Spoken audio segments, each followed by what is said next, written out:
pounds, 100 billion neurons, 100,000 miles of blood vessels.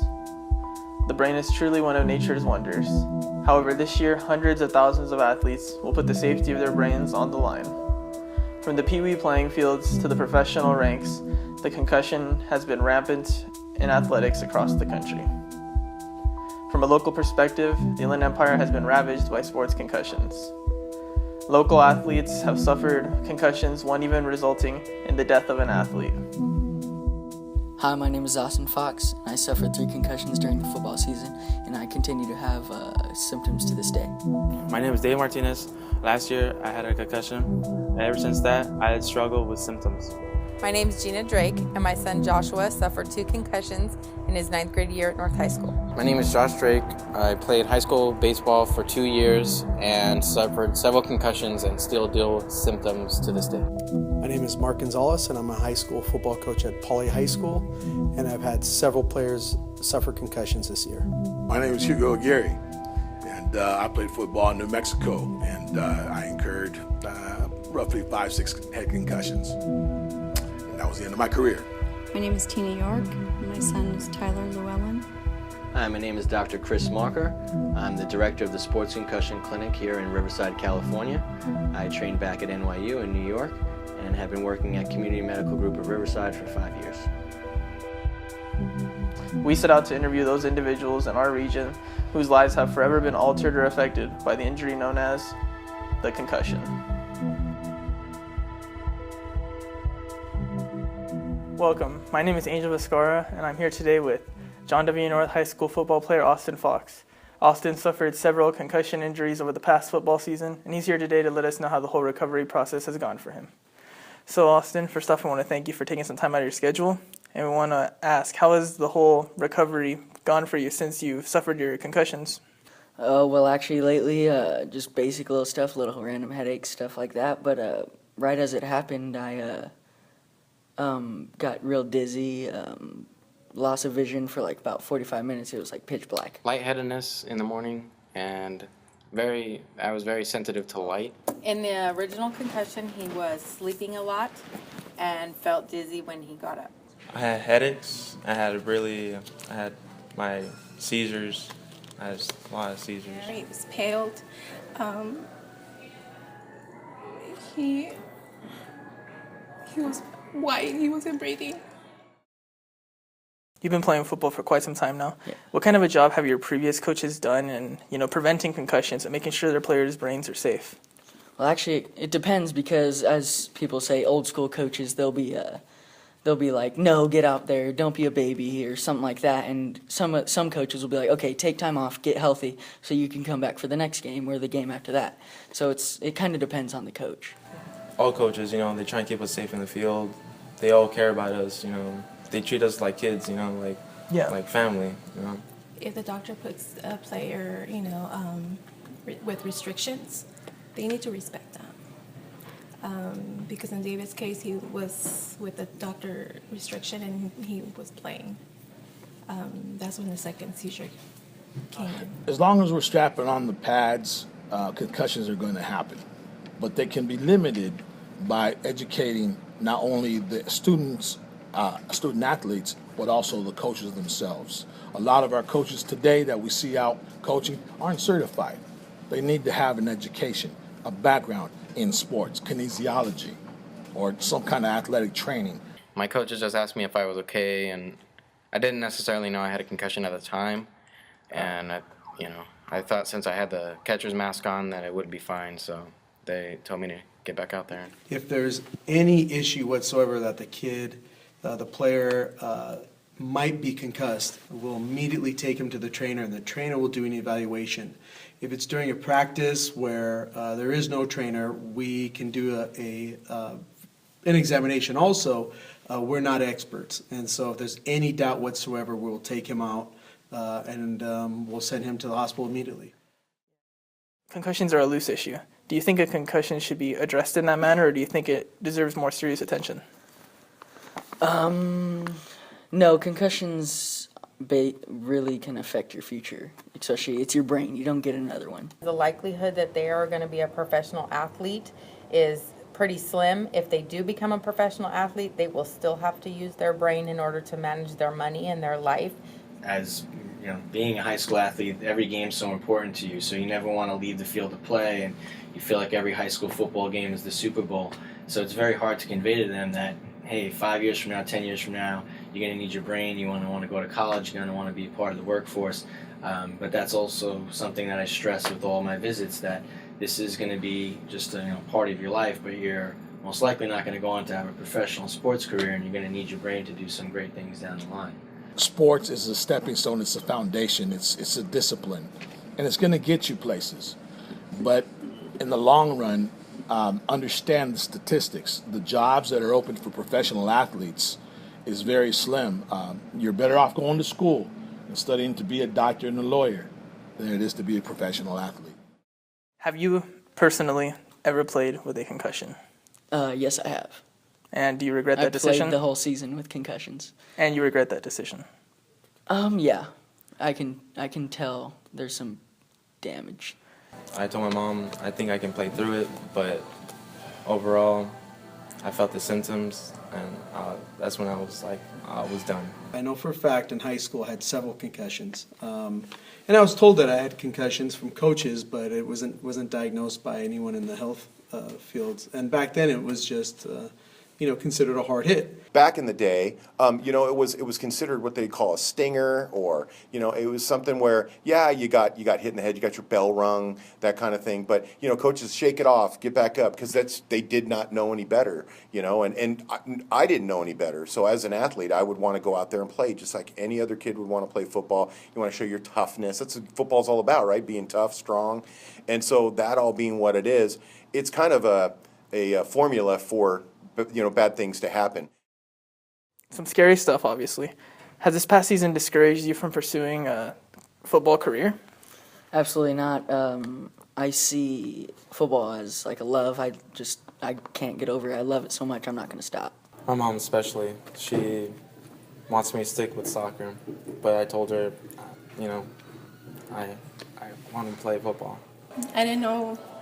I kind of blame myself for supporting him as a parent, but seeing him like that is not worth it. To get some insight from a medical viewpoint, I took a trip to the sports clinic in downtown Riverside to speak with Dr. Christopher Marker, who is the director of the concussion clinic. You get a lot of concussions here. Can you list for us some of the most common symptoms that you see when an athlete comes in injured from a concussion? Sure. So the most common symptom I see is usually headaches, and that's usually the symptom that hangs around the longest. Some other symptoms that we'll commonly see are balance issues, dizziness, visual problems, seeing blurry vision, seeing spots or stars. They can have nausea or vomiting. Bright light will bother them sometimes. Loud noise will be bothersome to them. They'll also experience some numbness and tingling on occasion. They have fogginess, mental fogginess. Could be slowed down cognitively, issues with memory and concentration. And then sometimes we'll even see emotional issues where the athlete, you get a big 6-foot guy crying on the sidelines. If the frontal portion of the brain, the frontal lobe's affected, that can affect emotional state. So we'll see sometimes irritability, they're nervous, they're more emotional. And then lastly, we'll see disturbances in their sleep where they're either sleeping too much, not sleeping enough, having trouble falling asleep, and then be fatigued during the day. So that's pretty much the gamut of the symptoms that I'll see, but the most common one is headaches. We know that with each successive concussion, their risk of getting another concussion goes way up. So if you're a high school senior and you're never going to play football again, and it was the last game of the season, and you're not going to play contact sports, and your risk of getting a concussion is relatively low, a car accident, some freak accident. But if I have a kid who's a sophomore and he's going to want to play football for the next few years, then his risk of having a concussion goes way up. So you have to factor all of these things in. The long-term risks, some of the things that we're seeing now is risk for depression, and you can see in the news there's some athletes, pro athletes that have committed suicide or have had episodes where they're just cognitively not functioning the way they used to. Here at the sports clinic, how frequently are you receiving patients with concussions?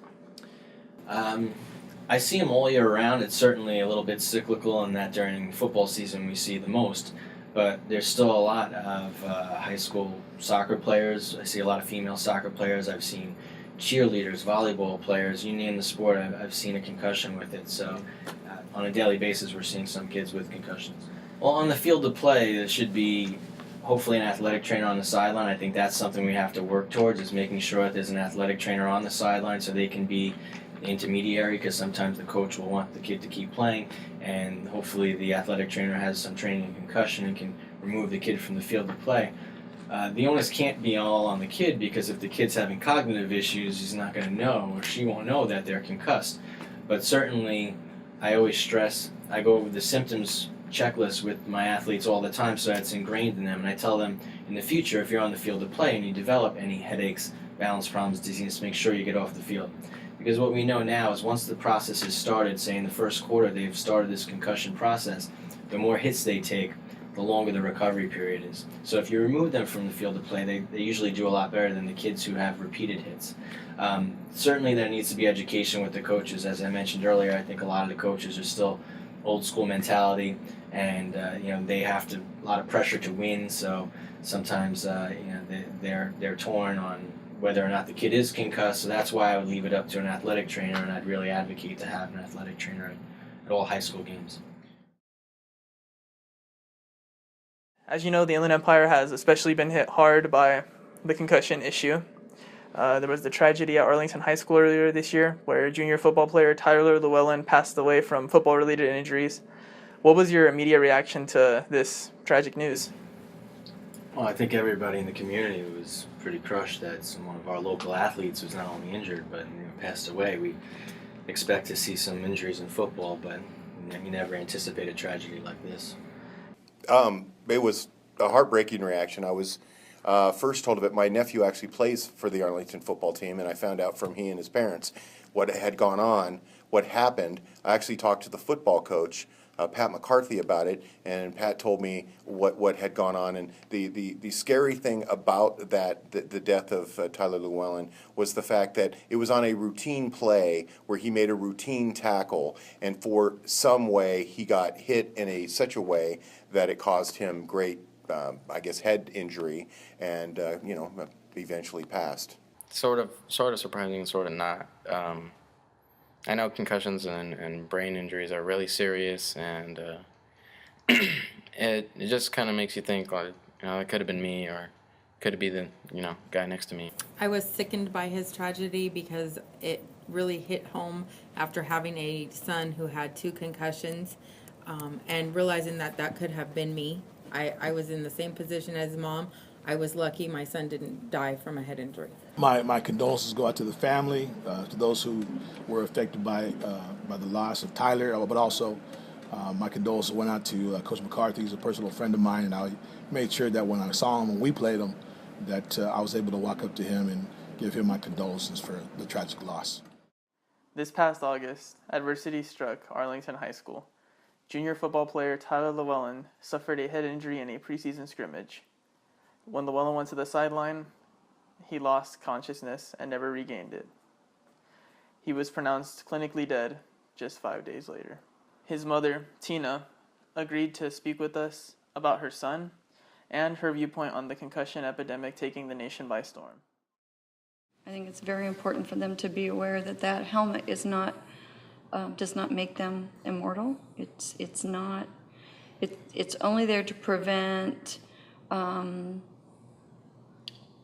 injuries. It does not keep the brain itself from being smacked back and forth inside the skull, and that's what causes most of these injuries.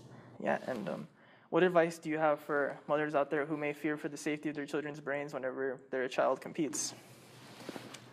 I don't really have any advice for them. I know that they just need to be aware. I supported my son in sports. A lot of the mothers that I know on the team allowed their kids to go back out there on the field even after what happened with Tyler. And I support them in their decision because, again, the awareness is what's important. Knowing that these injuries can happen. I told my son I didn't really want him to play football. I never dreamed that it would come to this extent, but I was worried about injuries. I was worried about knee injuries, shoulder injuries, things that would just, possibly cause him difficulties in the future. I expressed my concerns and told my son I didn't really want him to play football, but it's what he wanted. He gained a lot from the sport. There's a lot of camaraderie. There is a lot to be learned from the team, from the sport itself. And again, I know that it seems like you called it an epidemic. It's really not an epidemic. It's just getting a lot more attention than it was getting before. Contact sports such as football have and always will be at the heart of American culture. Collisions will continue to headline highlight reels and sell tickets. While hard-hitting sports are the craze of the modern day, we must remember that the athletes that we watch can only undergo so much physical punishment before suffering severe, permanent damage. With proper concussion education and supervision over our, especially younger athletes, we can limit the toll of injuries triggered by the concussion. While we have compensated for players of the past, we must look forward and prevent the injury from affecting our athletes of the future. To sum it all up, we must learn to play smarter, not harder.